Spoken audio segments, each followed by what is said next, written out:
Now, I would request Sri Gurumurthu ji to share his views on the topic how a media person should be.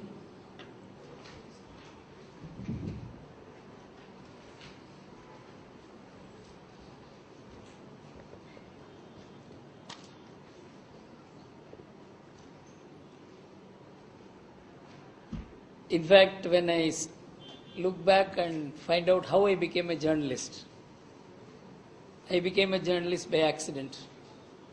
In fact, many things in my life were accidents, but I appropriated them as my successes. When we thought of probing into industrial corruption, for the first time we were trying to identify the corrupter. We always try to identify the corrupt. But somebody bribes, and then only the person who accepts the bribe, he comes into the limelight. So, that means studying balance sheets, looking into figures, and that involves the skill of a chartered accountant. That's how I came into the picture, that I was supposed to get the material ready so that some journalists could write about it. But we found ultimately no journalists were interested in writing because he said it's all a boring subject. Who will read this subject? Even if you have all this material, you must have readers to read it. And nobody is going to read these things. And no journalist in Indian Express was willing to write on this subject. Then Ramnath Goenka and me sat and discussed this matter. And he told me, Guru, there is no option. You have to become a journalist yourself. That's how I became a journalist. You know, the chartered accountants are always specialists in writing what should be written in 100 words, in 1000 words. Because the size of the document determines the fees that the client will pay. So naturally, we were all used to drafting long documents. But now I am given the responsibility to do the reverse. I have to draft something which I could draft only in 1000 words, in 50 words. So I had to completely exorcise myself, bring about a revolutionary change in me, change my vocabulary, and recouple my sentences, and then that's how I became a writer. But contrary to the expectations of all the journalists, the first 3 articles transformed the whole atmosphere in the country. Because the people wanted it, the journalists did not know about it.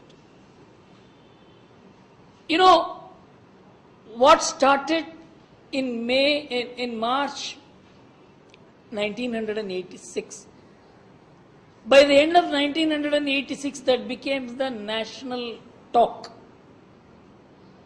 It means that the media, the journalists were unaware of what the people were thinking.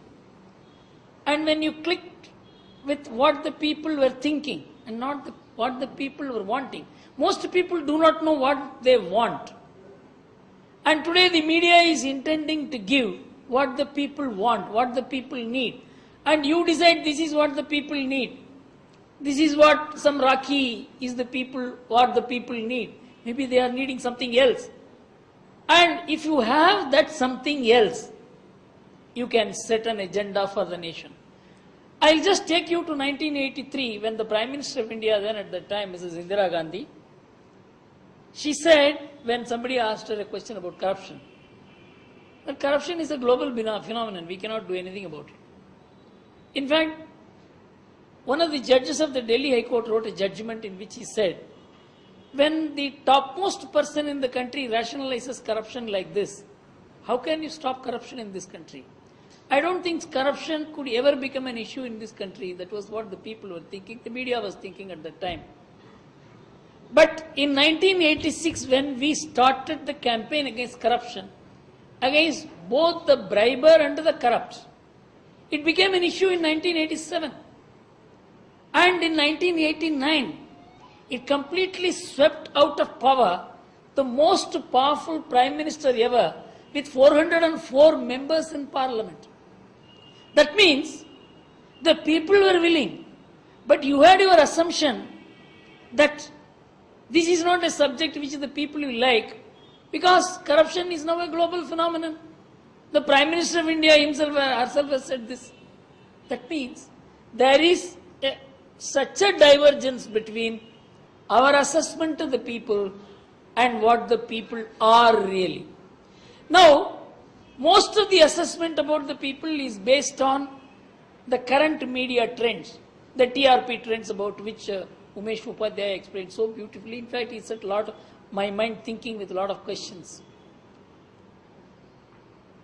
It only takes one newspaper to correct all the newspapers. It only takes one TV channel to correct all the TV channels. It takes one journalist to correct all the journalists. I will tell you my experience.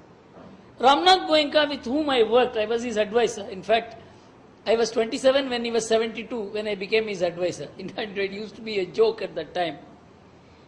So, we decided that the Indian Express will be the newspaper of newspapers.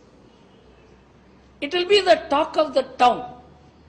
We will come out with that news, that undeniably factual news, that shocking news, no excitement, no falsity, no quibbling with words, straight attack on the corrupt, on the topmost. Indian Express accounted for 2 prime ministers and several chief ministers.